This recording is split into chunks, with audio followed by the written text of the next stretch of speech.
नमस्कार, स्वागत है आपका खास कार्यक्रम देश देशांतर में। मैं हूं आरफा खानम शेरवानी। 1.25 अरब की आबादी वाला भारत अब पोलियो मुक्त घोषित हो जाएगा। भारत में पिछले 3 साल में पोलियो का एक भी मामला सामने नहीं आया। कम से कम 2 दशक से भारत में इस दिशा में कड़ी मेहनत चल रही थी और उसका नतीजा अभी हमारे सामने है। पोलियो के खिलाफ जो अभियान है वो इसके बाद भारत को बड़ी उपलब्धि हासिल हुई है। पब्लिक हेल्थ की दिशा में, यानी कि जो जन स्वास्थ्य है उसकी दिशा में दूसरी बड़ी बीमारियों को देखते हुए किस तरह के सबक हम ले सकते हैं, और साथ ही इस ऐलान के बाद कि अब भारत पोलियो मुक्त हो गया है, क्या वाकई हमें चैन से बैठ जाना चाहिए, किस तरह की सावधानियां हैं जो बरती जानी चाहिए, ये सब कुछ हम इस कार्यक्रम में जानने की कोशिश करेंगे। मेरे साथ कई खास मेहमान इस कार्यक्रम में मौजूद हैं। मेरे साथ हैं डॉक्टर हर्षवर्धन, जो कि मंत्री रह चुके हैं, स्वास्थ्य मंत्री दिल्ली में, और बीजेपी के बड़े नेता हैं वो। इसके अलावा मेरे साथ राजीव दास गुप्ता हैं, जो कि एसोसिएट प्रोफेसर हैं जेएनयू में, centre of social medicine and community health, और साथ ही डॉक्टर प्रीतू धलारिया हैं, जो कि पोलियो एरेडिकेशन प्रोग्राम WHO के साथ जुड़े रहे हैं और फिलहाल एक पैथ नाम का एनजीओ है जिसके साथ टीम लीडर हैं। तीनों मेहमानों का बहुत बहुत स्वागत है। सबसे पहले डॉक्टर हर्षवर्धन, ये बताइए कि आप यूपीए सरकार को मुबारकबाद देना चाहेंगे। हालांकि आपके कैंपेन का एक बड़ा हिस्सा रहा था कि पोलियो को जो है वो काफी हद तक आपने सुधार किया इस पूरे हालात में जो पोलियो से रिलेटेड थे, लेकिन फिलहाल कहीं ना कहीं जो यूपीए सरकार है वो उसे अपनी कामयाबी गिना रही है, और आप उन्हें मुबारकबाद देना चाहेंगे क्या? देखिए, ये किसी भी सरकार की या किसी भी इंडिविजुअल व्यक्ति की विजय नहीं है, ये सारे देश की विजय है। क्योंकि इस अभियान को सफल बनाने में जब 20 साल पहले मैं दिल्ली का स्वास्थ्य मंत्री था और इस आंदोलन को देश में मैंने शुरू किया था, तब खाली एक व्यक्ति ने या एक सरकार ने नहीं, समाज के सैकड़ों स्वयंसेवी संगठनों ने, सरकारी गैर सरकारी संगठनों ने, धार्मिक क्षेत्र के लोगों ने, सामाजिक क्षेत्र के लोगों ने, स्कूल के बच्चों ने, आंगनवाड़ी कार्यकर्ताओं ने, हेल्थ वर्कर्स ने, डॉक्टर्स ने, और बहुत सारी यूनाइटेड नेशंस की एजेंसीज, चाहे वो विश्व स्वास्थ्य संगठन हो, यूनिसेफ हो, रोटरी इंटरनेशनल हो, सबने मिलकर इसमें बहुत भारी कंट्रीब्यूशन किया है इसको सफल बनाने में। निश्चित रूप से इसके लिए पूरा देश बधाई का पात्र है और भारत के लिए ये बहुत बड़ी उपलब्धि है। जी नहीं, डॉक्टर हर्षवर्धन साहब, ये बात सही है बिल्कुल कि सिर्फ सरकारी नहीं बल्कि जो अंतर्राष्ट्रीय संस्थाएं हैं उन्होंने भी काफी काम किया है, जो गैर सरकारी संस्थाएं हैं उन्होंने भी काफी काम किया। लेकिन अभी आपको क्या लगता है, एक स्वास्थ्य मंत्री पूर्व होने के नाते और खुद एक डॉक्टर होने के नाते, कि फिलहाल क्या वाकई ये चैन से बैठ जाने का वक्त है? देखिए, बात यह है कि जो पोलियो बीमारी है ये बच्चों को अपंग और अपाहिज करती है, और अभी यह है कि 3 वर्ष से हमारे देश में कोई भी पोलियो का केस नहीं हुआ है। हम विश्व स्वास्थ्य संगठन के द्वारा एलिजिबल हो गए हैं सर्टिफिकेशन के लिए, लेकिन जब तक दुनिया में कहीं पर भी पोलियो का वायरस जीवित है, जैसे कि हमारे अभी पड़ोसी देश पाकिस्तान में, अफगानिस्तान में या नाइजीरिया के अंदर जो है अभी पोलियो का संक्रमण बहुत प्रभावी ढंग से अभी जीवित है, तो ऐसी स्थिति में सारी दुनिया अनसेफ है और सारी दुनिया को पोलियो के संक्रमण के संदर्भ में गंभीर निगरानी रखने की आवश्यकता है। हमारे सर्वेलेंस मैकेनिज्म पूरी तरह से पावरफुल होने चाहिए। जिन देशों में अभी भी पोलियो जीवित है, वहां से पोलियो की बीमारी हमारे देश में या दूसरे हमारे दक्षिण पूर्व एशिया के देशों में या उन देशों में जहां पोलियो मुक्ति की घोषणा हो चुकी है, वहां पर ना आ पाए, इसके लिए पूरी तरह से जागरूक रहना पड़ेगा। अभी हमें अपना वैक्सीनेशन भी कंटिन्यू करना पड़ेगा और सारी दुनिया के साथ पूरा लाइव कांटेक्ट इस दिशा में हमें मेंटेन करके रखना पड़ेगा। हर्षवर्धन जी, वापस आऊंगी आपकी तरफ, और भी कई खास मेहमान मेरे साथ स्टूडियो में मौजूद हैं। डॉक्टर राजीव दास गुप्ता, ये बताइए कि इस पे कोई खास दलील तो इसके खिलाफ नहीं दी जा सकती कि भारत को जो अब स्टेटस मिल जाएगा पोलियो फ्री इंडिया का, इस पर कोई आर्ग्यूमेंट तो नहीं है? एक्चुअली एक चीज मैं क्लैरिफाई कर दूं, the entire WHO region is going to be certified. Okay. The Southeast Asian region is going to be certified. हालांकि रीजन वेट कर रहे हैं भारत के लिए, और 3 साल वाइल्ड पोलियो वायरस फ्री होना एक बेसिक क्राइटेरिया है। अब कंट्री की तरफ से रिपोर्ट, जो नेशनल डॉक्यूमेंट कहते हैं, वो जाएगी रीजनल कमीशन में। There is a national commission also. अभी रीजनल कमीशन फाइनली रीजन को सर्टिफाई करेंगे। लेकिन क्वेश्चंस तो बहुत सारे हैं, और कई क्वेश्चंस की बात डॉक्टर हर्षवर्धन ने करी है, आगे भी हम बात करेंगे। लेकिन प्रक्रिया जारी है कि इंडिया ये क्लेम रखें और पूरी region as a whole certified होगी। जी, आप ये कह रहे हैं ये खुशी की बात है वाकई, और दूसरे जो कंट्रीज हैं वो पहले ही उन्हें एरेडिकेट हो चुका है, वहां पर पोलियो वहां खत्म हो चुका है, भारत का इंतजार किया जा रहा है।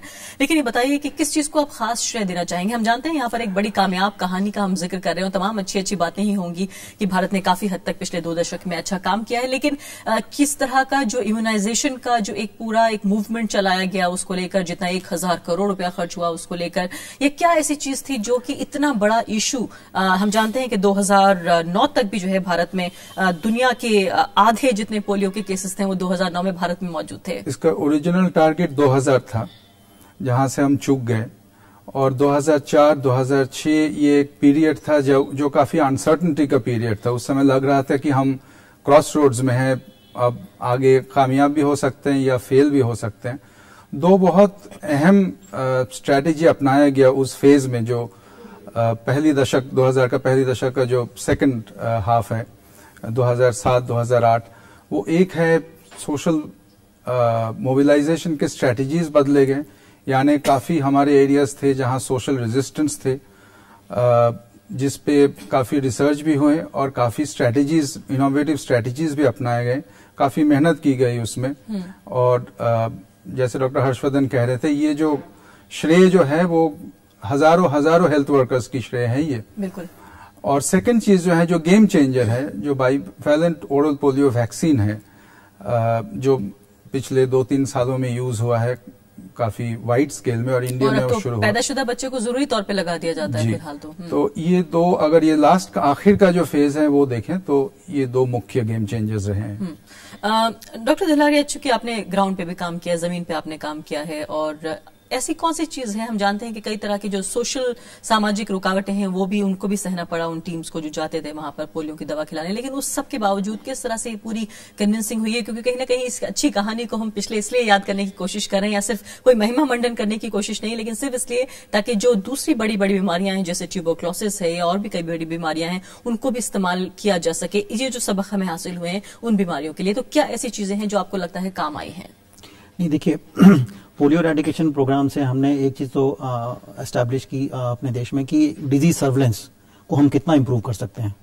तो इससे एक डिजीज सर्वेलेंस हमारा बहुत इम्प्रूव हुआ। एक प्रोग्राम था जो चलाया गया अभियान, और सभी हेल्थ वर्कर्स जो हमारे थे उन्होंने बहुत डिफिकल्टीज आई, जैसा अभी आपने पूछा मुझसे, काफी डिफिकल्टीज आई, रेजिस्टेंस बहुत एरियाज में था, बट सबने मिलकर के, जितनी भी ऑर्गेनाइजेशन है, यूनिसेफ है, उन्होंने बहुत बड़ा अभियान चलाया, रोटरी है, उन्होंने बहुत बड़ा अभियान चलाया, जा जाकर के हमने सबको, मतलब घर घर जाके लोगों को समझाया, और हमने कई अपने जो हमारे धार्मिक गुरु थे उनकी मदद ली, और इस तरह से हमने लोगों को समझा करके, और कभी भी किसी बल का प्रयोग कहीं नहीं किया गया। फिल्म स्टार्स हैं उन तक का इस्तेमाल किया गया। अमिताभ बच्चन जिंदगी की 2 बूंद बहुत दिनों तक पिलाते रहे। बिल्कुल, हर एक स्ट्रैटेजी, जैसा भी मेरे साथी ने बताया, हमने हर एक स्ट्रैटेजी अपनाई गई, और हमारा एक ही टारगेट रहता है कि हर राउंड में कोई भी बच्चा नहीं छूटना चाहिए, और इसी को एक वॉर सिचुएशन में हमने जो है वो करके डील करके, इसमें सबने, और हमारे हेल्थ वर्कर्स ने बहुत काम किया। आई थिंक सबसे अगर बधाई का पात्र है तो हमारे बेसिक हेल्थ वर्कर्स हैं, हमारे ANMs, हमारे आशा वर्कर्स, बहुत उन्होंने ग्राउंड पे काम किया। तो इन्हीं जो ये फुट सोल्जर्स हैं, जो सिपाही हैं ये स्वास्थ्य के, इनको कैसे इस्तेमाल किया जा सकता है दूसरी बीमारियों से लड़ने के लिए भी? डॉक्टर हर्षवर्धन, ये बताइए कि एक मिसाल के तौर पर कहा जाता है कि जितना ध्यान हम आतंकवाद पर देते हैं, जितने रिसोर्सेज इस्तेमाल करते हैं, जितनी मैन पावर इस्तेमाल करते हैं, उससे कहीं ज्यादा लोग जितने आतंकवाद में मारे जाते हैं, उससे कहीं ज्यादा लोग टीबी से मारे जाते हैं भारत में। ये एक मिसाल के तौर पर इस्तेमाल इसको किया जाता है। टीबी के अलावा टेटनस है, मीजल्स है, रोटा वायरस है, इन तमाम बीमारियां जो कि बिल्कुल इस तरह की शक्ल ले ली है कि गांव में गांव छू गया है ये। इसमें फिलहाल जो सबक हमें हासिल हुए हैं यहाँ पोलियो के खत्म करने से, इनको किस तरह से इस्तेमाल कर सकते हैं? आपका तजुर्बा क्या कहता है? देखिए, मेरा ये कहना है कि जिस समय ये अभियान भी प्रारंभ हुआ था, तो उस समय मैं दिल्ली का स्वास्थ्य मंत्री था। सब लोग मुझे ये कहते थे कि ये देश में हो नहीं सकता है, बहुत मुश्किल है एक साथ इतने सारी व्यवस्थाओं को क्रिएट करना। तब मैंने ये एक बात बेसिक कही थी कि अगर देश बैलेट पेपर को हर व्यक्ति तक पहुंचा सकता है एक समय में, एक दिन में, तो वो बच्चों को अपंगता और अपाहिजता से बचाने के लिए 2 पोलियो की बूंद क्यों नहीं उनके मुंह में पहुंचा सकता, कोल्ड चेन को मेंटेन करते हुए। अब जब सारे देश ने ये करके दिखा दिया है, मुझे लगता है कि हमारा देश का कॉन्फिडेंस बढ़ना चाहिए, और कम से कम अभी सेंटर फॉर डिजीज कंट्रोल की अगर हम लिस्ट देखें तो करीब इस समय 26 ऐसी बीमारियां हैं जो कम से कम वैक्सीन प्रिवेंटेबल है, जिनके लिए वैक्सीन इत्यादि उपलब्ध हैं। वैसे भी हेल्थ के क्षेत्र में 90% जो है हेल्थ में प्रिवेंशन है और पॉजिटिव हेल्थ एटीट्यूड के डेवलपमेंट से हेल्थ को एक बड़ा जन आंदोलन बनाया जा सकता है। देश ने ये दिखा दिया है कि स्वास्थ्य के क्षेत्र में सारा देश मिलकर यूनाइटेड होकर कोई भी सफलता प्राप्त कर सकता है। मुझे लगता है कि सरकारों को स्वास्थ्य को बड़ी प्राथमिकता बनाना चाहिए, उनको एक स्वास्थ्य का बड़ा जन आंदोलन खड़ा करना चाहिए। खाली स्वास्थ्य कर्मी ही नहीं अपितु स्वास्थ्य हेल्थ फॉर ऑल का जो गोल है, जो कि 2000 तक हमें अचीव करना था, उसको अचीव करने के लिए समाज जीवन के और सरकारी क्षेत्र के भी दूसरे जो डिपार्टमेंट्स हैं उनके भी इस्तेमाल को हमें, उनके कंट्रीब्यूशन को भी सहज ढंग से लेना चाहिए। डॉक्टर हर्षवर्धन, और मुझे लगता है कि इसकी जो सफलता है उसको रेप्लिकेट करने की आवश्यकता है दूसरे क्षेत्रों में। बिल्कुल। डॉक्टर हर्षवर्धन, ये बताइए कि अगर यूपीए सरकार की हम बात करें, चूंकि पिछले 10 साल से वो सत्ता में रहे हैं, जो पब्लिक हेल्थ को लेकर जो पॉलिसी है उसमें आपको क्या कहना है? क्या वाकई जिस तरह से जितना बजट रखा गया है पब्लिक हेल्थ में, क्योंकि यूपीए सरकार दावा करती है कि पिछली कई सरकारों, खासकर बीजेपी से, एनडीए से तुलना करती है कि उससे कहीं बेहतर जो है वो खर्च हो रहा है, ज्यादा ध्यान दिया जा रहा है, ऐसा लगता है आपको? देखिए, अगर आप मुझसे सच्ची बात पूछें तो जिस समय जवाहरलाल नेहरू जी भारत के प्रधानमंत्री थे उस समय उन्होंने एक कमेटी बनाई थी, भोर कमेटी, और उस कमेटी ने ये कहा कि 10% स्वास्थ्य के क्षेत्र में खर्च होना चाहिए। उस समय पहले 5 ईयर प्लान में 3% और दूसरे में 3.3% खर्च हुआ, लेकिन अभी जो है अभी 11वें 12वें 5 ईयर प्लान में 1% से भी कम जो है हेल्थ पर खर्च हो रहा है। मुझे पता नहीं कि हम कौन सी उपलब्धि की बात कर रहे हैं। हेल्थ जो है इस देश में सबसे ज्यादा नेग्लेक्टेड प्रायोरिटी है अनफॉर्चुनेटली। मुझे लगता है कि हेल्थ के बारे में सब सरकारों को बहुत ज्यादा ध्यान देने की जरूरत है शिक्षा के साथ। अभी इसके बारे में बहुत कमी है और हमारा शायद इतना बड़ा ध्यान नहीं है हेल्थ के सेक्टर पर जितना हमारे को देना चाहिए। जी, फिलहाल एक छोटा सा ब्रेक हम ले रहे हैं। ब्रेक के बाद इसी मुद्दे को आगे बढ़ाएंगे कि भारत की जो जन स्वास्थ्य नीति है, जो पब्लिक हेल्थ को लेकर पॉलिसी है, आम जनता की स्वास्थ्य को लेकर, उसमें किस तरह की ऐसी चीजें हैं जो फिलहाल ये जो पोलियो खत्म हुआ है उसको लेकर जो सबक हमें मिले हैं वो उसमें हम हासिल कर सकते हैं। ब्रेक के बाद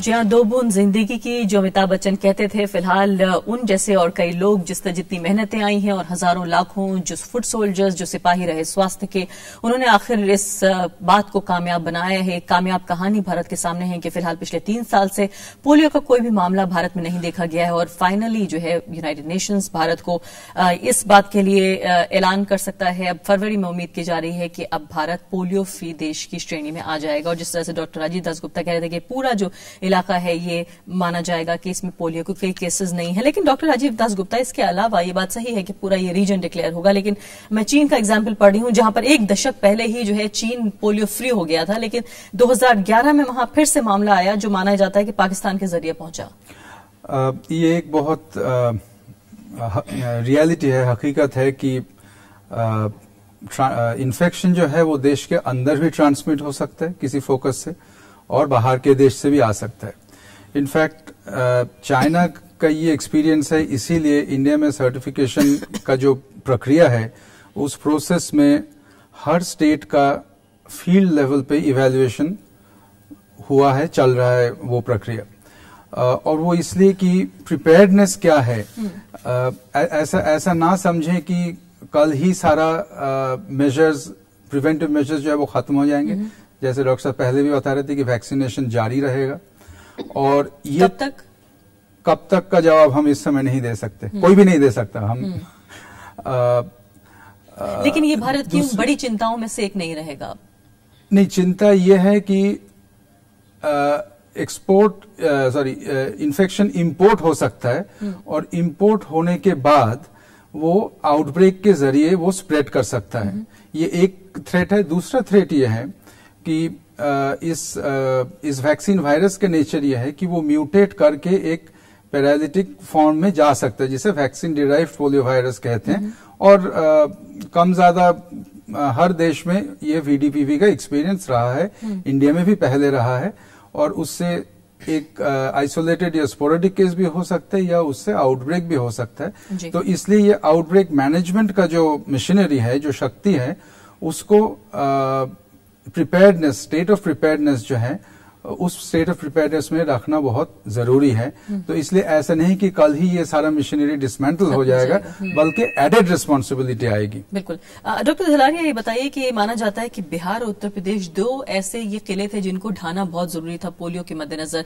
यहाँ इस तरह की क्या ज्यादा सावधानी बरतने की जरूरत है अब आने वाले मामलों में, क्योंकि जिस तरह से डॉक्टर राजीव दास गुप्ता कह रहे हैं कि इंटरनली भी जो है इसके इन्फेक्शन की संभावना बनी रहती है। बिल्कुल। ये आप मान के चलिए कि जब तक कहीं भी एक भी केस पोलियो का है, तब तक ये खतरा बना हुआ है कि पोलियो वापस आ सकता है। तो हमने जो भी मिशन चलाया है उसे हमें कंटिन्यू रखना पड़ेगा, सर्विलेंस कंटिन्यू रखना पड़ेगा, वैक्सीनेशन कंटिन्यू करना पड़ेगा। जब तक कि कहीं भी ग्लोब पे एक भी स्पॉट अगर पोलियो पॉजिटिव है, तब तक वैक्सीनेशन हम रोक नहीं सकते। दूसरा, मेरे साथी अभी ये बता रहे थे कि जो वैक्सीन डिराइव पोलियो है, जब पोलियो के केसेस 0 हो जाते हैं तो उसके बाद हम अपनी स्ट्रैटेजी चेंज करते हैं। ओरल पोलियो से हम शिफ्ट करते हैं IPV पर, जो इंजेक्टेबल पोलियो वायरस है। स्लोली देश उसमें इंजेक्टेबल, तो उसमें वैक्सीन डिराइव पोलियो मेलाइटिस होने के चांसेस बहुत ही रेयर होते हैं। तो ये स्ट्रैटेजी हम चेंज करेंगे स्लोली। लेकिन जहां तक जो तैयारियां हैं, जो ऑलरेडी हमारा मिशन चल रहा है, जो कैंपेन चल रही हैं, वो कंटिन्यू रहेंगी। और यूपी बिहार फोकस रहा है हमेशा, बहुत फास्ट वहां सीडिंग होती है और स्प्रेड होता है पोलियो। तो वहां पे बाकी जगहों के बजाय वहां पे एफर्ट्स हमारे जो हैं वो कंटिन्यू रहने चाहिए, लगे रहेंगे। लेकिन इसके अलावा जो दूसरी महत्वपूर्ण बात कही जा रही है, टीबी जैसे डिजीज को लेकर, मीजल्स को लेकर, रोटा वायरस को लेकर, इसको लेकर किस तरह की मुहिम चलाए जाने की जरूरत है? क्या वाकई जैसे आपने कहा कि बिल्कुल एक युद्ध स्तर पर जो काम किया गया, टीबी को लेकर खासकर काफी कंसर्न है, इंटरनेशनल कम्युनिटी में भी है। बिल्कुल।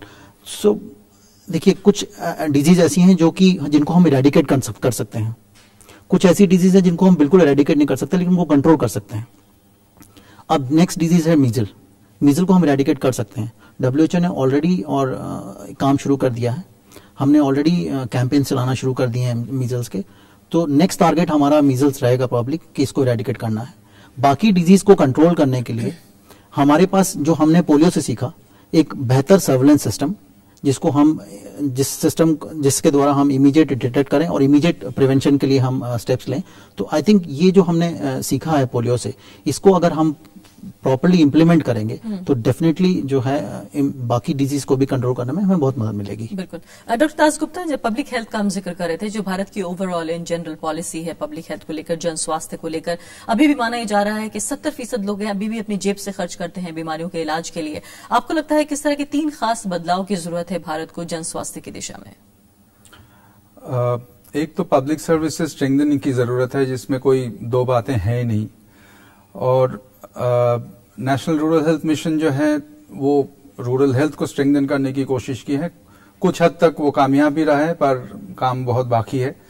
और अगर अर्बन हेल्थ मिशन की बात करें, करंटली कई राज्य हैं जहां अबाउट 40% पॉपुलेशन अर्बन है, और विद इन 10 years कम ज्यादा हर राज्य में करीब 50% पॉपुलेशन अर्बन हो जाएंगे। और अर्बन पोर जो है, उनकी वल्नरेबिलिटी रूरल पोर से कई गुना ज्यादा है या कॉम्प्लेक्स है। तो therefore national urban health mission already delayed है, समझिए कि 5 साल डिलेड है रोल आउट में। तो अर्बन हेल्थ मिशन अगर एक सही तरीके से एक मजबूत अर्बन हेल्थ सिस्टम दे सकता है तो वो एक इमीडिएट गेन होगा। महत्वपूर्ण बात होगी। डॉक्टर हर्षवर्धन बहुत महत्वपूर्ण बात कह रहे हैं, डॉक्टर राजीव दास गुप्ता।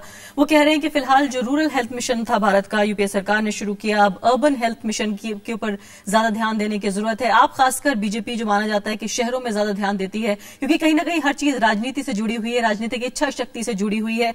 तो आपको क्या लगता है कि जितना अर्बनाइजेशन जो है वो लगातार हो रहा है, और जितना हो जाएगा सन 2020 तक का अगर हम जिक्र करें, एक बड़ी चुनौती के तौर पर शहरों में रहने वाले जो गरीब हैं, जो अर्बन पुअर हैं, उनके स्वास्थ्य को लेकर चिंता है? नहीं, देखिए, ये इसको अर्बन और रूरल के दृष्टि से नहीं देखा जा सकता। चाहे गरीब है या अमीर है, स्वास्थ्य की समस्या सभी के लिए है। और गरीबों को विशेष रूप से इसकी आवश्यकता इसलिए ज्यादा है क्योंकि वो शायद प्राइवेट सेक्टर में जाकर इलाज नहीं करा सकते, उनके लिए सरकार की जिम्मेदारी हो जाती है। उसके लिए चाहे वो यूनिवर्सल हेल्थ इंश्योरेंस प्रोग्राम्स जो हैं देश भर में लॉन्च हों, सभी सरकारें उनको लॉन्च करें, उनको एंश्योर करें कि वो पूरे ईमानदारी से इम्प्लीमेंट हों। सरकार के अंदर जितने भी सिस्टम्स हैं, चाहे वो रूरल एरियाज में हो, चाहे वो सरकारी अर्बन एरियाज में हो, मैं समझता हूं कि अभी आवश्यकता इस बात की है कि इन सिस्टम्स का ऑप्टिमम यूटिलाइजेशन होना चाहिए।